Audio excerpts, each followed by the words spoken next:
안녕하십니까. 이번 시간에는 한계이익률과 어떤 손익분기점 그런 관계를 좀 설명하도록 하겠습니다.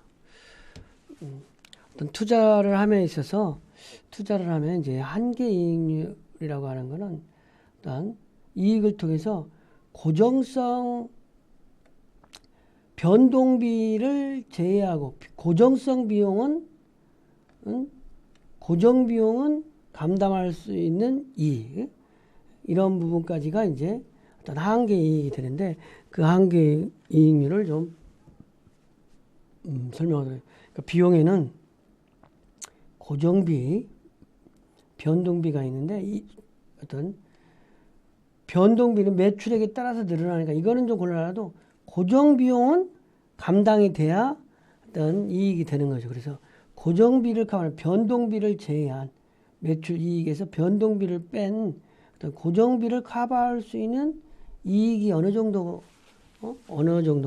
변동비는 그러더라도 고정성 비용을 담보할 수 있는 이익은 어느 정도 이익을 내야 고정 비용까지 커버가 되는가. 이런 개념이에요. 손익분기점 분석 절차에 대해서 설명하도록 하겠습니다. 이제 한계 이익률을 설명하기 전에 먼저 사업을 하다 보면 처음에는 이제 뭐 적자가 될 수도 있고, 그 다음에 이익으로 가잖아요. 처음에는 투자비가 너무 많이 나가는 게. 근데 어느 정도 매출이 있으면은 이익이 될 건가, 이런 거를 생각해 보잖아요. 그래서 어느 정도 매출부터 이익이 되는가, 이런 부분이 손익분기점이라고 그러는 거예요. 그러니까 어떤 매출액이 발생되면 어느 매출액이 있다 그러면 투자비가 있으니까 매출액이 얼마 이상 돼야 이익이 되느냐, 이런 지점이 있다는 거죠. 그러니까 뭐 슈퍼마켓을 투자했어. 뭐 한 3억 들여가지고 일평균 한 500만 원 나오는데, 이랬을 때 일평균 어떤 금액을 투자했으면 이 500만 원 팔면 이익이 나오는지, 400만 원 팔면 이익이 되는지, 350부터 이익이 나오는지, 그런 어떤 지점이 있다는 것.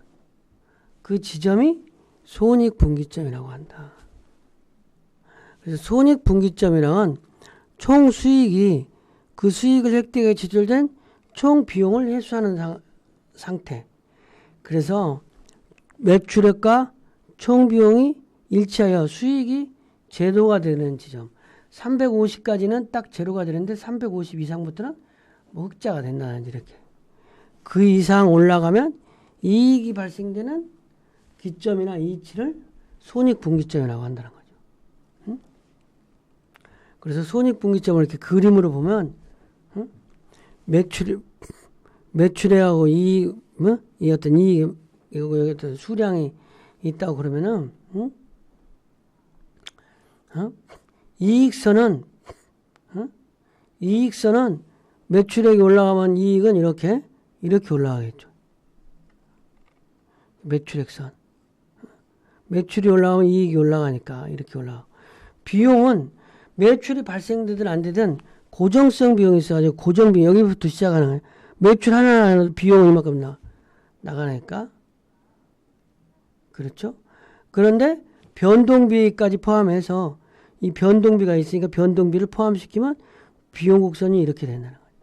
그러니까 이익 곡선, 비용 곡선 이렇게 됐을 때 여기 있는 지점은 손실이 되잖아요. 비용, 이때는 이익이 많이 못 내니까 여기부터는, 이 지점부터는 손익분기가 되고 여기부터는 이익이 발생되는.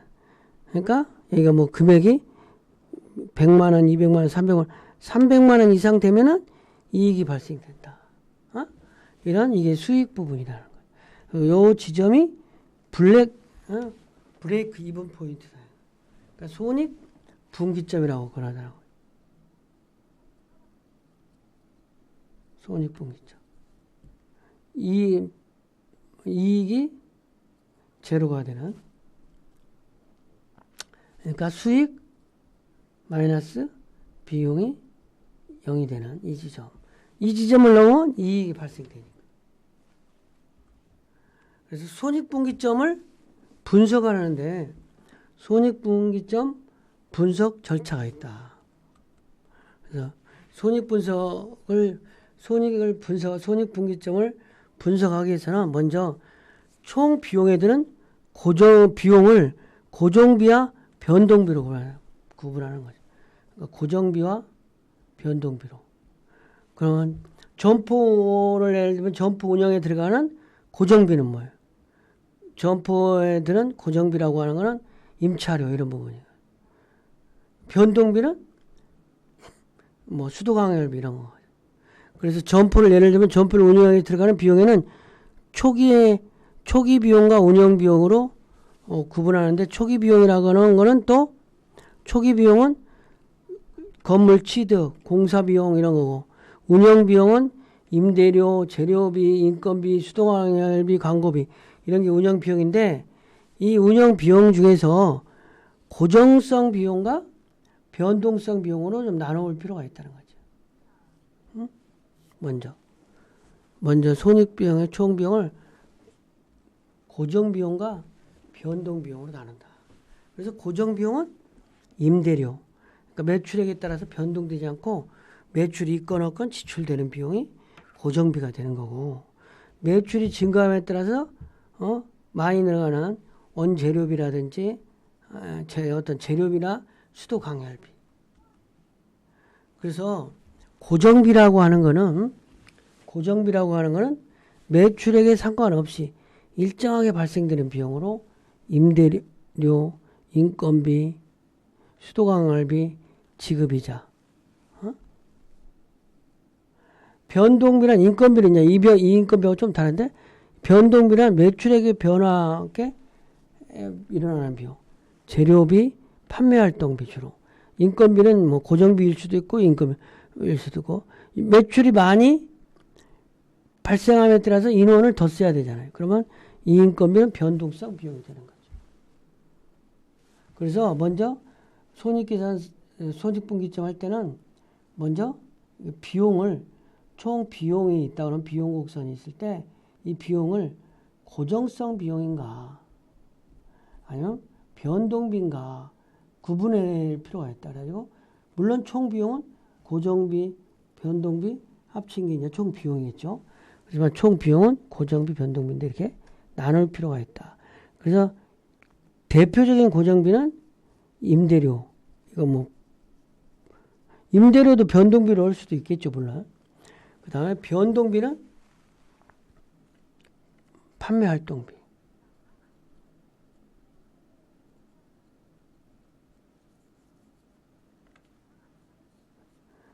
대표적인 게 이렇게 구분할 수가 있겠죠.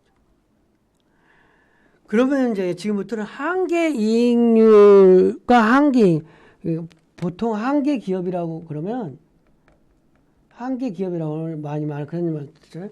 한계 기업은 돈을 벌어가지고 고정 비용도 충당하지 못하는 기업을 한계 기업이라고. 임대료조차도 못 내는 기업을 한계 기업. 그럼 한계 이익이라고 하는 거는 뭐냐?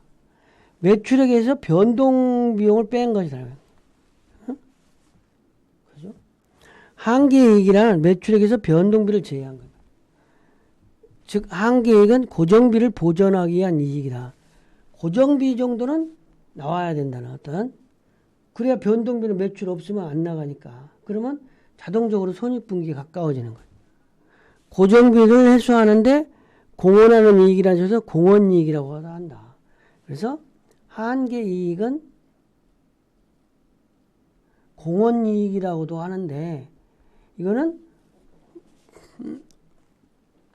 고정비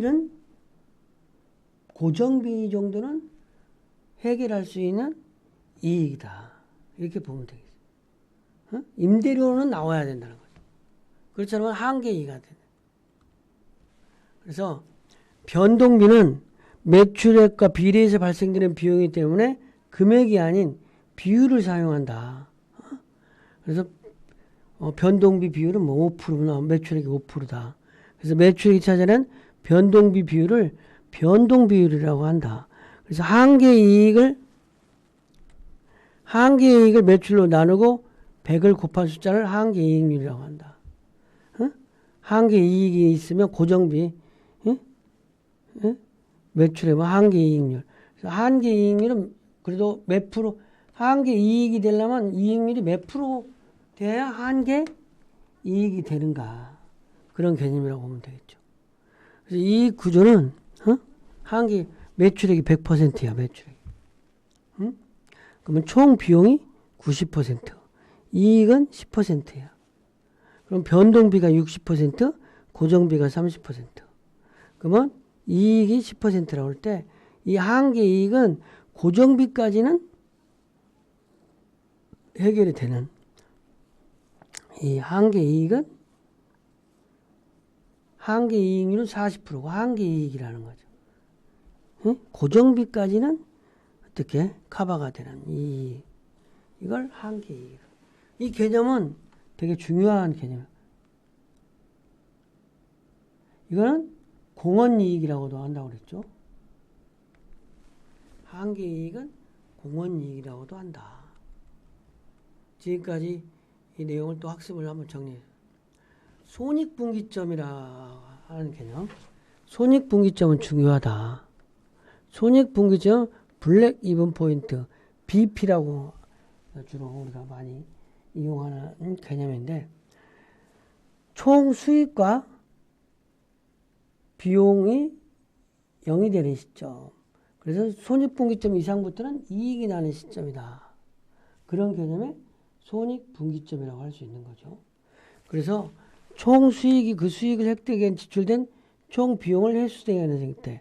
그래서 수익과 비용이 일치하여 수익이 0이 되는 매출액. 그 분기점보다 올라가면은 이익이 되고 분기점보다 되려면 손실이 되는. 그거 이제, 그런데 이제 거기서 변동비와 고정비가 있다. 변동비는 판매 관리비가 대표적인 거고 고정비는 임대료가 대표적인 건데, 매출액이 100일 때, 매출액이 볼 때 총 비용이 90%고 이익이 10%라고 그러면 매출액 대비해. 그랬을 때 이 변동 고정성 비용 30%와 이익과의 합한 이 40%, 여기가 한계 이익이다. 이거는 공헌 이익이다. 이렇게 이 얘기를 한다는 거죠. 그렇죠? 이번 시간 강의를 마치겠습니다.